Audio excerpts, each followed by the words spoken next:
Hi மக்களே, இப்போ நம்ம வந்திருக்க பிளேஸ் பார்த்தீங்கன்னா டால்ஃபின் மவுஸ் அப்படின்னு சொல்லிட்டு ஒரு பிளேஸ் ஒன்று இருக்குது. அங்கே தான் வந்திருக்கோம். அதாவது ஒரு பாறை மாதிரி இருக்கும். அந்த பாறையிலேருந்து நம்ம வியூ பாயிண்ட் பார்க்குற மாதிரி இருக்கும். பேக்கில் பார்த்தீங்கன்னா தெரியும், அங்கே தூரத்தில் தெரியும். அங்கே தான் வந்திருக்கோம். நான் ஏன் கிளாஸ் போட்டுக்குன்னு நினைக்காதீங்க, ஏன்னா இங்கே கூட்டம் அதிகமாக இருக்குது. நமக்கு கூட்டத்தை பார்த்தா நம்ம கண்ணு பார்த்தா நமக்கு வாய்ப்பாக பேச வராது. அதனால தான் நான் கிளாஸ் போட்டு போயிட்டு அங்கே என்ன இருக்குன்னு பார்த்துட்டு உங்களுக்கு அப்படியே காமிக்கிறேன். ஓகே,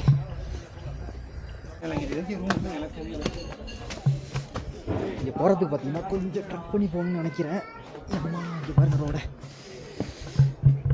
இல்லை பார்த்தீங்கன்னா இங்கேருந்து கரெக்டாக ஒரு 1.5 கிலோமீட்டர்ஸ் வந்து ட்ரெக் பண்ணணுமா. அப்போ தான் நம்ம வந்து கோல்டன் நோஸ் டால்ஃபின் நோஸ் அப்படின்ற ஒரு அந்த பிளேஸை நம்ம போய் பார்க்க முடியுமா. இங்கே பாருங்க ரோடு எப்படி இருக்குன்னு. தண்ணி வலிஞ்சு ஓடுது.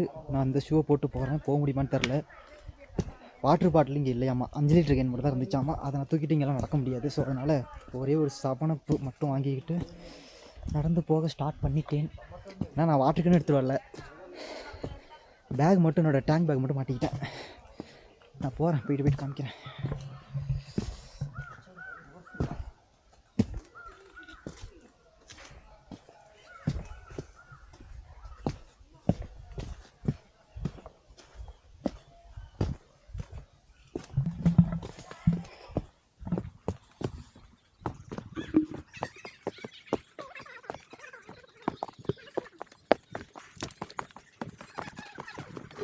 கைஸ், இப்போ நான் நடந்து போயிட்டுருந்தேன்ல, நடந்து போயிட்டுருக்கும்போது இங்கே இவ்வளோ தூரம் பள்ளம் ட்ரெக்கிங் பண்ணுற மாதிரி இருக்குது. ரோடு எப்படியும் காமிச்சிருப்பேன் உங்கள்கிட்ட. இங்கே வந்து மொத்தம் வந்து ஹவுஸ் கட்டி வச்சுருக்கலாம். பார்த்துங்க, இப்படிலாம் எவன் பண்ணுவானே சத்தியமாக எனக்கு தெரில. இவ்வளோ தூரம் இறங்கி எவன்டா வர போகிறீங்க? சரி கைஸ், பார்த்தீங்கன்னா 1.5 கிலோமீட்டர்ஸ் ட்ரெக் பண்ணி நம்ம ஃபைனலி அந்த டால்ஃபின் நோஸ், ஃபஸ்ட் டைம் கரெக்டாக சொல்லியிருக்கேன், டால்ஃபின் நோஸ்க்கு வந்துட்டோம். பார்த்தீங்களா, வாட்டர் கிராசிங். நம்மளோடதுலாம் வாட்டர் ரெசிடென்ட் ஷூ, நம்மளாம் தண்ணியிலே நடந்து போகலாம். வந்தாச்சு. அந்த பிளேஸ் எப்படி இருக்குன்னு நீங்கள் பார்க்குறீங்களா? அந்த ரோடே சூப்பராக இருக்கும், அந்த பிளேஸ் அதுக்கு மேலே சூப்பராக இருக்கும். ஏன்னா பாருங்கள், அப்படியே அந்த ஆளை தெரியுது பாருங்கள், நிறைய பேர் நிற்கிறாங்களே. இன்னும் வரல.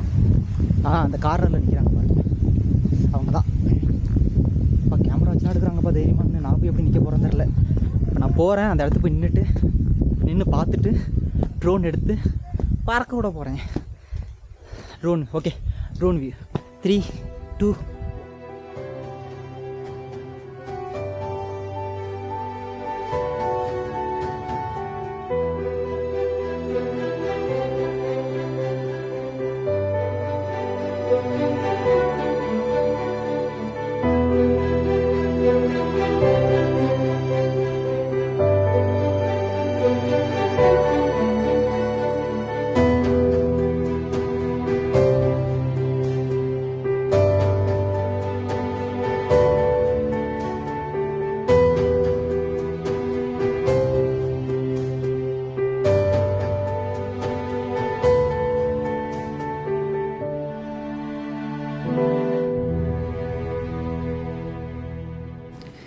கைஸ், ஆக்சுவலாக என்ன நடந்ததுன்னு பார்த்தீங்கன்னா, நான் ட்ரோன் ஷாட் எடுத்துகிட்டு இருந்தேன். அப்போ டக்குன்னு ஃபாரஸ்ட் ஆஃபீஸர்ஸ் வந்து ட்ரோன் இங்கே அலோடு கிடையாது அப்படின்ட்டு ட்ரோனை பிடிங்கிறேன் அப்படின்ட்டாங்க. இல்லை ஃபைன் போடுவேன் அப்படின்ற மாதிரி 2 ஆப்ஷன் தான் கொடுத்தாங்க எனக்கு. ஸோ வேறு வழி இல்லாமல் நான் கொஞ்சம் நேரம் பேசிவிட்டு அப்படியே இனிமேல் எடுக்க மாட்டேன் அப்படின்னு சொல்லிட்டு டக்குன்னு ட்ரோனை வாங்கிட்டு வந்துட்டேன். ஸோ அதனால தான் நிறைய ஷாட் எடுக்கலை. So sorry.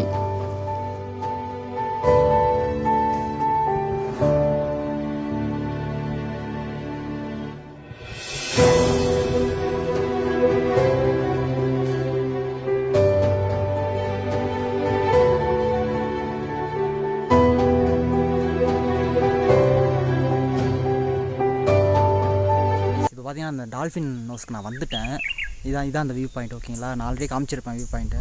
பட் ஆனால் அங்கே பார்த்தீங்களா, அங்கே ஒரு தாத்தா, அந்த ஒரு தாத்தா இருக்கார்ல, அவர் வந்து ஒரு ஊருக்கு போகிறாரு. ரோடு இப்படி தான் இருக்கும் பாருங்க, இப்படி தான் சரிவு மாதிரி ரோடு இருக்கா. இந்த போதும் அந்த ரோடு இங்கே போயிட்டு இப்போ நான் ஜூம் பண்ணுறேன் பாருங்கள், அது அவ்வளோ ஒரு ஊர் தெரியுதா? கேமராலே தெரியல சரியா. அங்கே போகிறாரு அந்த தாத்தா. அதாவது இதே மாதிரி தான் பார்த்துருக்குமா ஃபுல்லாக. அதை போகிறாரு பாருங்க. இங்கேருந்து பார்த்து கரைஞ்சபட்சம் 1 hour தான் ஆகுமா. அங்கே இருக்கும் கிராமம். ரோடு இப்படி போகும்போது இருக்குது இது வழியாக. சுற்றி போகிறாரு அங்கே தாத்தா. வேறு லெவலில் இருக்குது. எனக்கு இங்கேருந்து இந்த 1.5 கிலோமீட்டர் வரத்துக்குள்ளேயே ரொம்ப தூரம்லாம் ஒன்றும் பண்ணல, நல்லா தான் வந்துட்டு இருந்தேன். கொஞ்சம் தூரம் வரும்போது கால் செம்மையாக பெண்ட் எடுத்துட்டு அக்கறை ஃபைனலி நம்மளோட அந்த டால்ஃபின் ஹவுஸை போய் பார்க்க போயிட்டு வந்துட்டோம். போகும்போது பெருசாலாம் ஒன்றும் தெரிலங்க, ஆனால் வரும்போது இருக்கே அப்பா. ஆனால் சபரிமலையை கூட ஈஸியாக ஏறிட்டேங்க. ஆனால் அந்த பேகு டேங்க் பேக் வச்சுருந்தேன், அது அப்புறம் ரைடிங் ஷூ ஒன்று போட்டிருக்கேனே 1/2 கிலோவுக்கு, அது ரெண்டையும் தூக்கிட்டு நடந்து வரத்துக்குள்ளே நொந்து நூலாயிட்டேன் பாருங்க. அந்த அம்மா சொல்ல வச்சுட்டு இல்லை வந்துட்டேன். சத்தியமாக சொல்கிறேன், இது மாதிரி நடக்க நான் கஷ்டப்பட்டதே கிடையாது. போகும்போது சீனை போட்டு பேசிட்டு போயிருந்தேன் வீடியோவில், ஏறும்போது முடியலைங்க. அப்பா என் முடியெல்லாம் பொப்பரையாகிடுச்சு, உள்ள ஜிலு ஜிலுன்னு இருக்கு. இப்போ வேர்வை ஊற்றி அவ்வளோதான், ஒரு வழியாக நம்ம பார்த்து முடிச்சாச்சு. நெக்ஸ்ட் பிளேஸ் என்னன்றதை நான் பின்னாடி சொல்கிறேன். Okay, by.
ஹாய் மக்களே, நம்மளோட டே 1 ரைடு வந்து கம்ப்ளீட் ஆகிடுச்சு.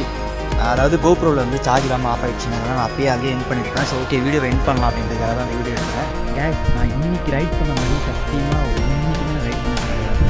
அப்படி ஒரு ரைடு ஆனால் ஹில்ஸில் நான் ஓட்டவே கிடையாது.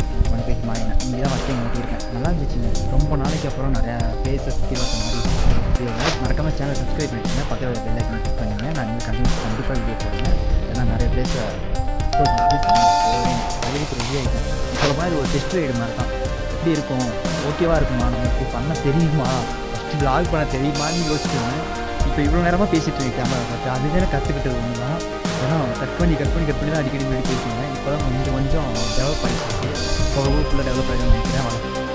சரளமாக பேசுகிறதுக்கு வாய்ப்பு ஓகே. அடுத்த வீடியோ பார்க்காம பாருங்கள். Okay, by.